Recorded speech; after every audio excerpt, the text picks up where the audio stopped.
Now that Toy Story 5 has now released in theaters, it is finally time for me to do my spoiler review on the film. I'm going to be talking about my favorite parts of the movie, some things people weren't fond of, and big reveals that were revealed in this film. And honestly, I loved Toy Story 5, and immediately when I came out of the movie, I knew, yeah, this movie is going to spark a lot of debate online, and there's going to be a lot of things to talk about. Please leave your thoughts down below on your spoiler thoughts on Toy Story 5. Completely turn that comment section into a discussion. And with that out of the way, we're not going to go like completely in order of the film, but I'm just going to pick the things that I want to talk about the most in this review. Alright, let's begin off with how the movie opens with the Buzz Lightyear army. Honestly, this was a great opening. I know a lot of people have been kinda iffy on this concept because, yes, this concept has been done to death in almost every Toy Story movie, but unlike the other films where the Buzzes are like in a bedroom or in a store, now these Buzzes are in a deserted island and they have no way of getting off the island. I honestly think that this opening was really engaging. Sure, a lot of these scenes with the Buzz Lightyear army was very disconnected from the rest of the plot, but whenever it tied into the plot, man, that's when I really loved it the most. And I also will say the animation shines in these scenes, like especially the island. Whenever they go to this factory setting, man, the scale feels huge and unlike anything you would ever see in Toy Story. And again, while the concept has been done many times before with these Buzzes, I do like how differently they're kind of learning the world and them slowly learning their plastic existence in this movie. Something kind of funny in this movie is there's a scene where these Buzzes are like directly self-aware, where all the Buzzes see a coworker and they end up freezing before one of the Buzzes says, "Why did we freeze?" Where the other one says, "Fascinating," before one of them says that they need to freeze whenever they see humans. And I'm like, I can't believe they just explained this, because in the first Toy Story, Buzz, people always questioned why did he freeze when he didn't even know that he was a toy. So I think that is great that they ended up explaining that here. And yeah, their journey by the end is pretty much what you expect. They find their plastic existence after they fly down, and in the post-credit scene, we see them flying down on a playground, and we see them being catched by all these different kids before one of the other kids has an updated Zurg where he says, "We meet again, my son." I honestly think that Toy Story 5 tries its very best to decanonize Lightyear, because Lightyear does not follow the rules of Zurg being Buzz's son. Like, I am happy they referenced that in this film, like especially when Buzz says, "Oh, and by the way, Zurg is our father," and I love how all the Buzzes kind of groan in disbelief, but Lightyear did something completely different. But since people hated that movie, I think Pixar is trying their best to decanonize the movie, and I don't think that's the film that Andy would have actually enjoyed. So while this plot in the movie is kind of disconnected, I will say that it was a fun and nice little part of the movie. I actually quite like their little story right here. Now we move on to Jessie's story, and this was by far my favorite part of Toy Story 5, was exploring more of Jessie's past and seeing why she's so scared of losing Bonnie. I mean, right after the opening scene, we get that flashback of Emily, and we see her face for the first time. Yeah, that was just incredible. And you even hear the "When She Loved Me," but in instrumental, and immediately, you already know the movie is gonna absolutely break your heart. And especially in this opening scene, yeah, it is very sad, and when Lilypad gets introduced, she's taking Bonnie's time away from Jessie, you can understand why she is so mad. And even in the scene when Jessie ends up calling Woody, Jessie thinks that she's no good for a toy, and Jessie really does carry the emotional weight of the movie. You understand how she's feeling, and whenever they actually brought back those flashbacks, sure, they look differently from Toy Story 2, but they didn't feel like shoehorned in. Like, they actually felt like something that was important for her character, and especially later on when she does return to Emily's house after all those years, because, well, this is another retcon they did, where Jessie in fact has Emily's address written on her chaps in the flaps, and I think that is a really nice little detail that they had in here. But Jessie going back to Emily's house, that was just the best part about the movie, and by far some of the most emotional parts of the film, like especially after Bonnie ends up rejecting Jessie and Bullseye from Blaze. Well, that's when Jessie thinks that she's just useless, and she ends up going to the tire swing, which of course is from Toy Story 2, and this is where we get a big reveal, and something huge for Jessie's character is when she finds this lunchbox, and there's a bunch of random items, but there's one item showing that Emily, her original owner, is all grown up, seeing how now Emily had a daughter, and she named the daughter after Jessie. And Yeah, this part I almost cried too. This is a big and pivotal moment in the film, and this is also when Jessie finally moves on from her trauma with Emily because in the Toy Story films,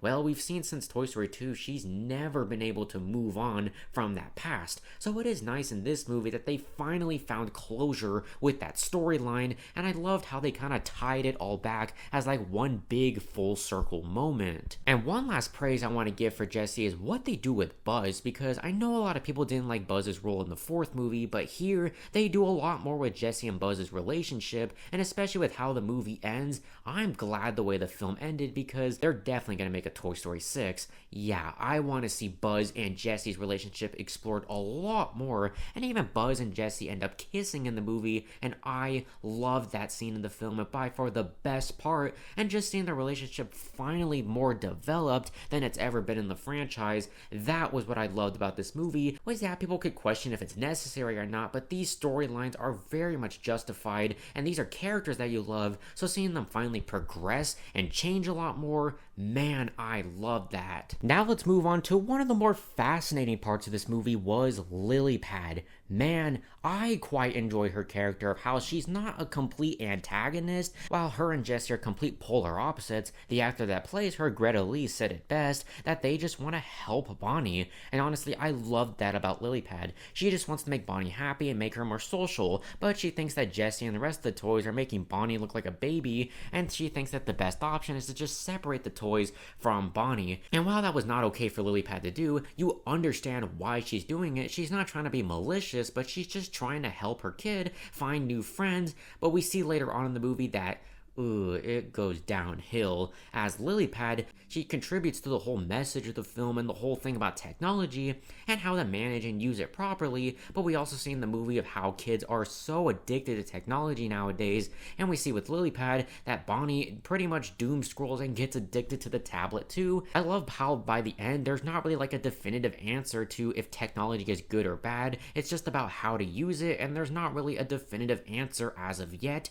Maybe there could be in like 10 years or so, but I loved how much Lilypad's character was not like a straight up antagonist, and I love how much her character changes, and even her coexisting with the rest of the toys, which is something I directly predicted. I love that, and I love how they didn't completely villainize technology because you can't really do that at the end of the day. Yeah, this movie shows the downside of technology and some really bad things that end up happening, but we use technology in our everyday lives, and I love how they showed that while technology can be used in a poor way, yeah, technology is not going away, and with Lilypad not being defeated and her joining the rest of the toys, I thought that was just a great fate for the characters, and technically this is the first Toy Story like antagonist that does join our gang, and she's probably gonna be the first Toy Story villain that is not a direct one and done, which, yeah, I loved what they did with her character. But now we move on to Bonnie's storyline, and man, this was by far some of the most emotional and hardest parts to watch in the film. I mean, let alone from the opening scene where we see Bonnie's trying to make friends with the Jordan twins across the street. Well, they just kind of look at her and rock off because well, Bonnie's the only kid in the neighborhood still playing with toys, and when Bonnie asks her parents why can't she make any friends, I mean, that scene let alone hit so hard and was very sad because, I mean, we saw in Toy Story 4 that Bonnie was a shy kid and couldn't make friends, but now in the fifth movie, it's much more worse now because everybody's playing with technology, and Bonnie is really the only kid that still plays with toys, even though she's only like 8 years old. And even later on in the movie, when Lilypad tries to get Bonnie to make new friends, like these three girls right here, oh my gosh, these girls are so mean in the movie. Like, if you watch the movie, I would say that these girls are actually the true villains of Toy Story 5. I forgot each of their names. I think one of them is Chelsea and a couple of the other ones, but the stuff that they do to Bonnie is just not okay. Like, immediately when Bonnie goes to their house and she's so excited about this sleepover to finally socialize with friends, well, they just look at her weird because she still plays with toys, and they're just like, oh, you still play with toys? I'm like, my god, these people are so rude. And even that's why Jessie and Bullseye end up getting separated from Bonnie. But also, it's probably with the hardest scene in the movie when Bonnie gets cyberbullied, where you see the picture of lost toys from Bullseye and Jessie end up going on her group chat, and the friends begin to go like, oh, are those your toys? And they begin laughing at Bonnie and posting crying baby pictures, and this scene just makes me so sad and angry. But I loved how much the movie showed this, because at the end of the day, yeah, this is something that is very much happening in our real world. People are not just getting bullied in like certain places, people can be getting bullied like 24/7, and people get cyberbullied all the time at their homes or wherever they go. So the fact that they showed this in this movie, it was really hard to watch and highly emotional. And that's why I say that these girls are really the true villains, because they got Jessie separated the first time, and then the second time when Blaze was going to give Jessie and Bullseye back to Bonnie, well, Bonnie didn't want those toys back because, well, she was bullied by those girls, which made Bonnie feel like she couldn't have those toys anymore. And it was just such a hard scene to watch in the movie. And you also see, like, in some of the clips for the movie, it was clear that these girls were not good friends to Bonnie. The girls may have played hide and seek and forgotten to find Bonnie. And I love how much Lilypad kind of realizes that and ends up changing by the end of the movie. But I especially love the end of Bonnie's story in this movie, and she's really this is really the first time a Toy Story movie gives the kid like its own character arc, where at the beginning, yeah, she is a very shy kid. As you see over time, when Bonnie and Blaze end up becoming friends, that's when Bonnie becomes a lot more confident and less shy. And I loved how her story ended up in the movie, and I'm excited to see where it could go for Toy Story 6. And now let's move on to probably the most controversial part of Toy Story 5, Woody's character. And so many people have said that Woody is just unnecessary in this movie, and I don't think that he is. Look, Woody doesn't do a lot in this movie. I mean, his only purpose in the movie is just to be made fun of for having a beer belly and being old and having a bald spot, which, yeah, some people think that could get old, but for me, I found that very funny in the film. And even his new poncho, I wish he had that look more in the film, but he really contributes to the emotional core of the film too.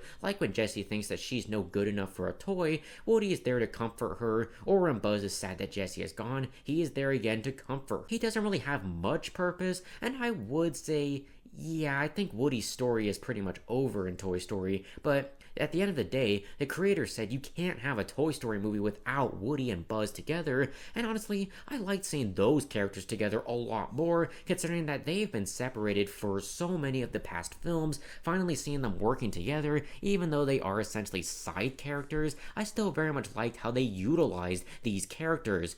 So yeah, I can understand why that Woody is unnecessary in this movie, but it was still nice to see his character at least part of the cast, and by the end, yes, he ends up leaving again with Bo Peep and Duke Kaboom, which I want to talk about that too. Woody's other gang of toys, and this is where I'm about to move into the rest of the toys and how the cast is starting to feel a little too bloated. For example, like Ducky and Bunny do not have a single speaking line in the movie, and that's due to Keegan-Michael Key and Jordan Peele just being too busy and them not really working with each other anymore. So Ducky and Bunny were just silent. Ally Mackey did not come back as Giggle McDimples, leaving her a silent cameo. Billy Goat and Gruff also did not appear in the film at all, while Bo Peep and Duke Kaboom only got about 2 lines and only got like about 3 minutes of screen time together, which, yeah, I understand why, because this is where the cast begins to get way too bloated, and that's where we get to the rest of the toys, like Bonnie's toys. For example, Buttercup did not talk at all in the movie. He was another silent cameo.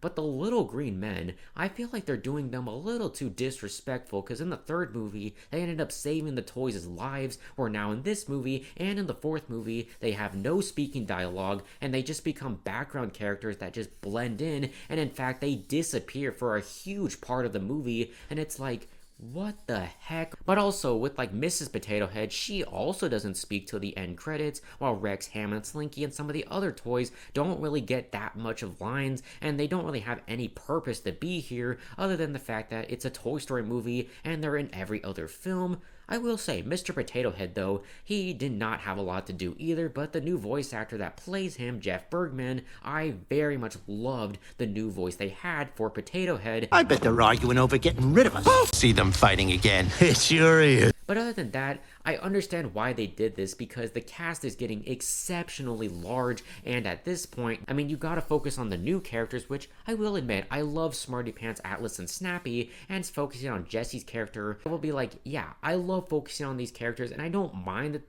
those other characters got the backseat again, but Toy Story 6, from what Andrew Stanton said, is gonna be the end of Bonnie's story, so I think we finally have to see how the other toys are going to feel, and plus, Bonnie's side of the toys have never been through as much as Andy's side of the toys have, so the next movie finally giving these characters something to do, I would very much love that, because if they take the backseat again, well, then that's going to be really disappointing. I understand the actors are getting older, like the actor that plays Rex, Ham, and Slinky are now like in their mid-80s now, but at this point, you gotta utilize them somehow because, well, their actors are not going to be around forever. And this is now where we get to the end of the movie, and this is for the first time in the Toy Story franchise, probably since the second film, that the ending doesn't feel that conclusive. Like, yeah, it's conclusive to the story that they're telling here, but it very much feels like Pixar is accepting that this franchise is not over. And by the end, we see that Blaze ends up giving Jessie and Bullseye back to Bonnie, and at first, Bonnie is shy. This is where Bonnie's character really changes, where she now becomes friends with Blaze, and I loved Blaze in this movie, and I think that she and Bonnie are the perfect friend pairing, and by the end of the movie, we see that Jessie and Buzz end up getting married, and I loved this scene in the imagination, and again, the animation just looked fantastic. We see that Bonnie and Blaze end up becoming friends, and we even see that in the post-credit scenes here where they are playing together, where Woody, Duke Kaboom, and Bo Peep eventually leave Bonnie's house, which yes, Woody ends up leaving again in this movie, but honestly, I think that's the best fate for his characters, but I am wondering, because now that this movie doesn't really have that much of a conclusive ending like the previous two films, a Toy Story 6 is guaranteed. But I think Toy Story 6 is probably going to take place a couple of years after this movie, where Bonnie and Blaze are probably now teenagers and they're not playing with their toys anymore. And now the toys are going to have to face this all over again, just like with the third movie. As of where they could go, I really don't know, but we're not going to be getting this movie for like another 7 to probably 10 years to see the generation grow a lot more, but honestly, I loved how this movie ended, and I predicted for a long time that this would not feel conclusive like the fourth or third movie. And that is all my spoiler thoughts on Toy Story 5, and yeah, there was a lot that I had to discuss here, but man, I loved this movie. There were some like little nitpicks I had, but other than that, this is a movie that I definitely plan to go see again, and please let me know your spoiler thoughts down below.